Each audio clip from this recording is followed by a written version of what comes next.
This audiovisual presentation has been put together for you to understand the role of adenotonsillectomy in children. Just as adults, children also may suffer sleep apnea, often demonstrated by daytime tiredness and irritability. They may demonstrate regular snoring, choking, or apneic episodes at night as well. Some children may have significant nasal obstruction and mouth breathing.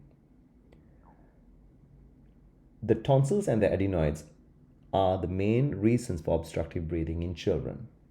The tonsils are located on the sides of the throat, whereas the adenoids are located at the back of the nose. In adults, the obstruction can occur in many other levels and often more complex than in children. The other indications for removed tonsils are recurrent bouts of tonsillitis. Another reason would be one-sided enlargement in tonsils to ensure there is no growth within the tonsils. Some children with adenoidal enlargement alone may demonstrate regular nasal discharge or nasal obstruction that may require adenoidectomy alone. Adenoids are once again located at the back of the nose.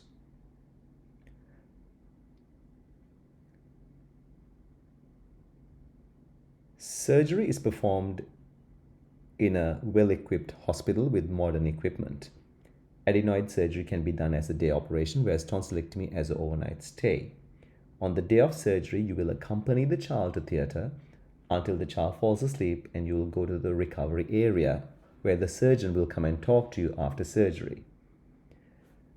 After surgery, tonsillectomy children will be admitted to the ward for observation and nursing care, and a well-trained team of staff will look after your child.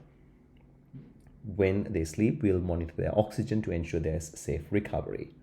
You'll be provided with guidance and care throughout the night as well as in the morning by your surgeon. In order to reduce the pain and bleeding, we use a technique called coblation, which is a low heat device, also called a plasma knife.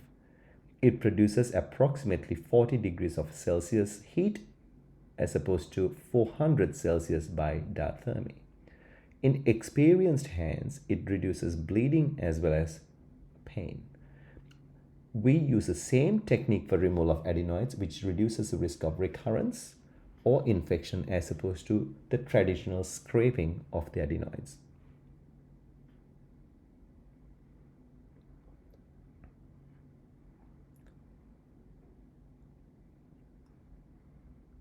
After surgery, parents need to be aware there are certain risks with surgery and how to manage. This includes pain, bleeding, as well as a very small risk of hemorrhage that may require the child to be readmitted to an emergency ENT hospital. We advise against any long distance travel up to 3 or 4 weeks after surgery. Very rarely, people can get bruising of their gum or the teeth or even jaw joint pain. Those are rare risks. Risk of permanently altered voice or taste or swallowing is an extremely rare risk. Risk of life-threatening events have been recorded in documents or in publications, but those risks are not that dissimilar to the risks you take going on a long road trip. The best way to manage your child and yourself after surgery is to be aware on how to look after yourself before and after surgery. For this, we will provide a 4-page document. The first page tells you how to look after yourself before surgery, and the second one tells you how to look after surgery, including how to manage pain and discomfort. The third page gives a summary of the risks that we have described. All this will be provided by a surgeon should your child require surgery.